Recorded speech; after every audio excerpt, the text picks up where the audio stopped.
Antara mana? Yang 1.600.000 dari toko meningkat. untuk apa itu dibeli? Ya, saya Itu nembak? buru-buru burung. Betul. Baru sempat kuat saya Pak.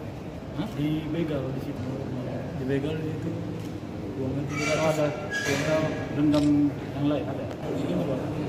Jadi yang punya otak tahu berarti. Ngajak dia berarti. Andira sejak berapa lama?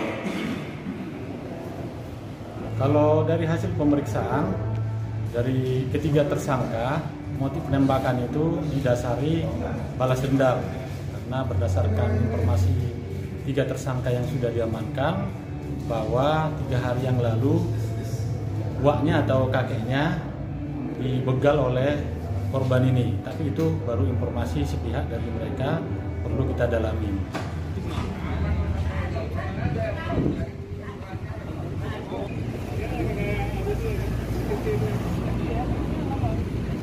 Jelajahi cara baru mendapatkan informasi. Download Metro TV Extend sekarang.